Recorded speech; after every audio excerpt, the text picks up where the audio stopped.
சரியாக ஒரு 9:30 மணி அளவில் எனது ரூமில் கதவு தட்டும் சத்தம் கேட்டது. நானும் கதவை திறந்து பார்த்தேன். ஜனனி நின்றாள். என்ன என்று கேட்டேன். இல்லை, அக்காவுக்கு உடம்பு சரியில்லையே, இப்போது எப்படி உள்ளது என்று பார்க்க வந்தேன் என்றாள். நான் அவளிடம் அவள் எனது அக்கா ரூமுக்கு சென்று விட்டாள், அங்கு போய் பார்த்து சொல்லுங்கள் என்றேன். இல்லை, நான் காலையிலேயே பார்த்து கொள்கிறேன் என்று சொல்லிவிட்டு சென்றாள். மீண்டும் திரும்ப வந்து உங்களது ரூமில் தான் ஹீட்டர் வேலை செய்யவில்லையே, நீங்கள் எப்படி இந்த குளிரில் குளித்தீர்கள் என்றாள். நான் சிரித்துக்கொண்டு அதெல்லாம் குளித்து விட்டேன், அதெல்லாம் ஒன்றும் பிரச்சனை இல்லை என்றேன். அவள் மீண்டும் திரும்ப வந்து உங்களிடம் ஒன்று கேட்க வேண்டும், கேட்கலாமா என்றாள். நான் சிரித்துக்கொண்டே என்ன என்று கேட்டேன். அவள் நன்றாக குளிராயிருக்கிறது, எல்லோரும் இந்த குளிருக்கு இதமாய் மது குடித்தால் நன்றாக இருக்கும் என்று சொல்வார்கள். எனக்கும் பிடிக்கும் போல் ஆசையாக உள்ளது, இதுவரை நான் பிடித்து பழக்கம் இல்லை, வாங்கி தருவீர்களா என்று கேட்டாள். நான் சொன்னேன் எனக்கும் அந்த பழக்கம் இல்லை என்று சொன்னேன். ஆள் உடனே சிரித்துவிட்டு போய் சொல்லாதீர்கள், இந்த காலத்தில் குடிக்காமல் எந்த ஆம்பளை இருக்கிறான் என்றாள்.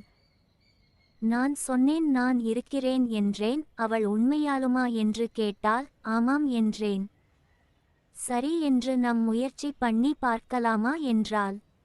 நான் இந்த நேரத்தில் கடை இங்கே தேடுவேன் என்று தெரியவில்லையே, சரி நான் பார்த்துவிட்டு வருகிறேன். நீ ரூமில் இரு, நான் வந்தது உன்னை கூப்பிடுகிறேன் என்று சொல்லிவிட்டு யாருக்கும் தெரியாமல் வெளியே வந்தேன். ஒரு டாஸ்மாக் கடையை பார்த்தேன். பார்த்து ஒரு பாட்டிலே வாங்கிவிட்டு ரூமுக்கு சென்றேன். அப்பொழுது மணி சரியாக 10:30 தாண்டி விட்டது. அவளுக்கு போன் செய்து வர சொன்னேன். அவளும் அவளை குழந்தைகள் தூங்க வைத்துவிட்டு எனது ரூமுக்கு வந்தாள். நாங்கள் இருவரும் முதன்முறையாக குடிப்பதால் எப்படி குடிப்பது என்று தெரியவில்லை. ஆளுக்கு ஒரு பாட்டிலை வைத்துக்கொண்டு அது பாதி அளவு நிரப்பி சிறிது நீரும் சேர்த்து குடிக்க ஆரம்பித்தோம். பிடிச்சதுமே அவள் போ என்று துப்ப, நான் என்ன இவ்வளவு கஷ்டமாக இருக்கிறது என்றால் நான் சொன்னேன். அப்படித்தான் இருக்கும் என்று எல்லோரும் சொல்வார்கள், முதல் தடவை குடிக்க ஆரம்பித்துவிட்டால் அப்புறம் பழகிவிடும் என்பார்கள் என்றேன். அவள் கண்ணை மூடிக்கொண்டு எல்லாத்தையும் முடித்து விட்டார். நானும் குடித்து விட்டேன். ஆனால் பாட்டிலில் இன்னும் நிறைய மது மீதம் இருந்தது. நாங்கள் என்ன செய்வது என்று புரியவில்லை. இதை மிச்சம் வைத்தால் யாரோ பார்த்து விட்டால் எங்களை திட்டுவார்களோ என்று பயந்து நான் இருவருமே மாத்தி மாத்தி கொடுத்து விட்டோம். ஒரு கட்டத்திற்கு மேல் எங்களால் நடக்க கூட முடியவில்லை. பார்வை மங்கலானது. என்னால் என்ன நடக்குது என்று புரியவில்லை. அப்படியே பெட்டில் படுத்து விட்டேன். ஜனனி என்ன பண்ணுனா கூட எனக்கு தெரியாது. நன்றாக உறங்கி விட்டேன். சரியாக ஒரு 4 மணி அளவில் முழிப்பு வந்தது. நான் எழுந்தேன். ஜனனி அப்படியே தரையில் படுத்து வாந்தி எடுத்து அதிலே உறங்கி இருந்தாள். அவளது ஆடை முழுவதும் வாந்தி. நான் அவளை எழுப்ப முயற்சி செய்தேன். அவர் எந்திரிக்கவே இல்லை. என்ன பண்ணுவது என்று எனக்கு ஒன்றும் புரியவில்லை. உடனே நான் எனது ஆடையில் ஒன்று எடுத்து அவள் ஆடையை கழட்டி அவரது உடம்பு சுத்தம் செய்து எனது ஆடை மாற்றி விட்டேன். ரூம் எல்லாம் சுத்தம் செய்து ரூம் ஸ்பிரே அடித்து அவளை தூக்கி கட்டில் படுக்க வைத்தேன். 10 நிமிடம் கழித்து அவள் எழுந்தாள். எழுந்து என்ன நடந்தது என்று என்னை கேட்டாள். நான் சொன்னேன் என்ன நடந்தது என்று எனக்கும் தெரியவில்லை. நான் இப்பொழுதுதான் 10 நிமிடத்திற்கு முன்பு எழுந்தேன். உன்னை பார்த்தேன், நீ கீழே வாந்தி எடுத்து படுத்திருந்தாய். உன்னை ஆடையெல்லாம் கழட்டி விட்டு எனது ட்ரெஸ்ஸை மாட்டி விட்டது என்றேன். அவள் பார்த்துவிட்டு சற்று அதிர்ச்சியாக எப்படி மாட்டினீர்கள் என்று கேட்டாள். எப்படி மாட்டேனென்று உனக்கு தெரியாதா? கழட்டிவிட்டு தான் மாட்டினேன் என்றேன். அப்போது எல்லாத்தையும் பார்த்து விட்டீர்களா என்றால். நான் பார்த்து விட்டேன். ஆனால் என் மனதில் எந்த சல்லமும் இல்லை. உனது ஆடையில் ஒரே நாற்றமாக இருந்தது, அதனால் அதை மாற்றி விட்டேன் என்றேன். நான் அவரிடம் சொன்னேன், உனது ஆடை எங்கே இருக்கட்டும், அப்புறம் வந்து துவைத்து மடி எடுத்து கொள்ளலாம். இப்பொழுது இதே ஆடையில் நீ சென்று அங்கு உனது ஆடை மாற்றிக்கொள். இதை நீ பத்திரமாக வைத்துக்கொள். நான் அப்புறம் வாங்கிக் கொள்கிறேன் என்று அவளும் சென்று விட்டாள். அடுத்த நாள் காலை ஒரு 7:30 மணி அளவில் ஆள் என் ரூமுக்கு மறுபடியும் வந்தாலும் அப்பொழுது நானும் எனது மனைவியும் பேசிக் கொண்டிருந்தோம். வந்தவர் என்னை ஒரு மாதிரி பார்த்து, அக்கா உடம்பு எப்படி உள்ளது என்று கேட்டாள். அவள் பரவாயில்லை, நன்றாக உள்ளது என்றாள்.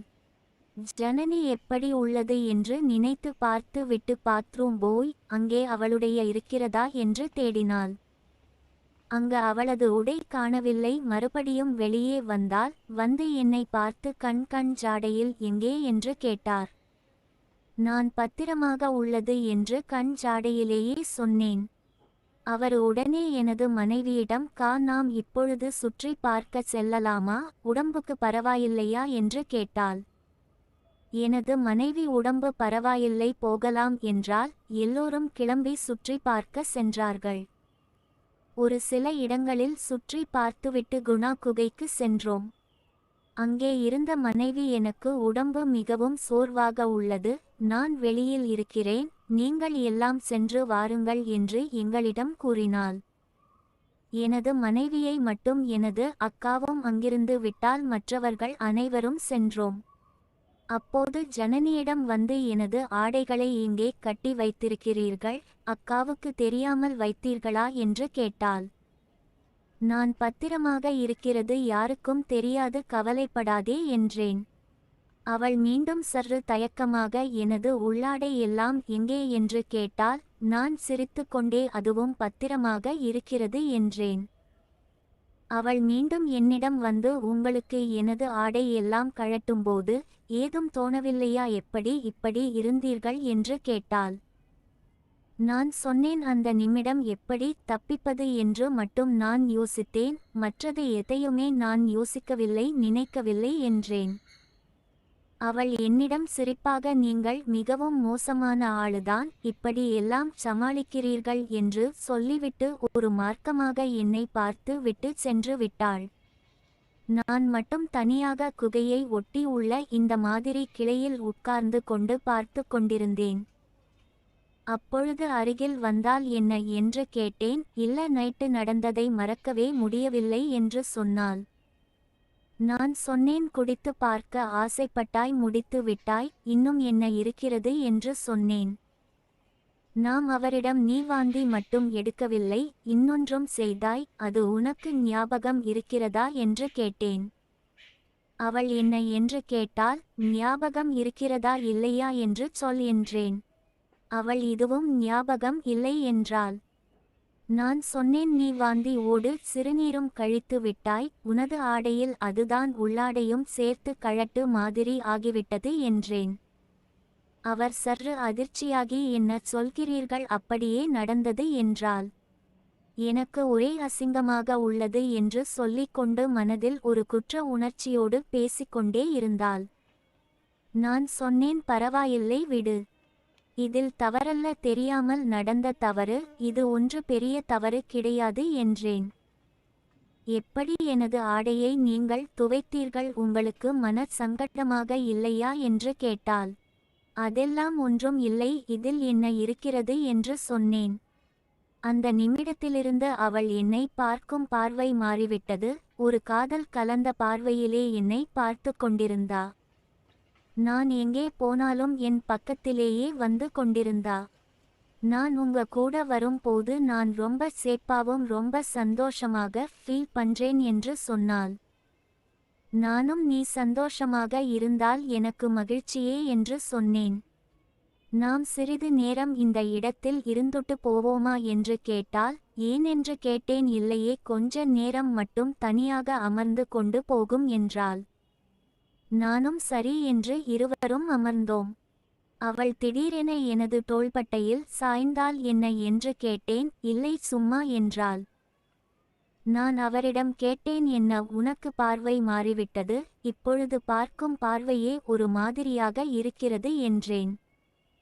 அவள் எப்படி இருக்கிறது என்று கேட்டால், இல்லை, முன்னாடி பாக்குறதுக்கு இப்ப பாக்குறதுக்கு நிறைய வித்தியாசம் தெரியுது கண்ணுல என்றேன்.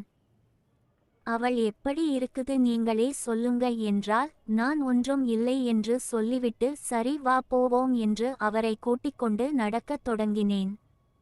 அவள் என் கையோடு கை சேர்த்து கொண்டு நடக்க ஆரம்பித்தாள்.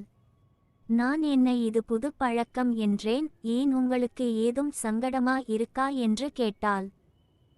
இல்லை, ஆனால் இது பார்ப்பவர்கள் ஏதோ தவறாக நினைக்க தோணும் என்றேன். யார் பார்க்க போகிறார்கள், அனைவரும் தான் போயிட்டு விட்டார்களே என்றால் பின்னால் நம்மை பார்த்தால் ஏதோ கணவன் மனைவி அல்லது காதல் ஜோடி என்று நினைத்து கொள்வார்கள் என்றேன். நானும் அப்படித்தான் நினைத்து கொள்கிறேன் என்றால் எனக்கு சட்டென்று ஒரு அதிர்ச்சியாகிவிட்டது. என்ன என்று கேட்டேன். ஒன்றுமில்லை என்று சொல்லிவிட்டு எனக்கு முன்னே சென்று விட்டாள்.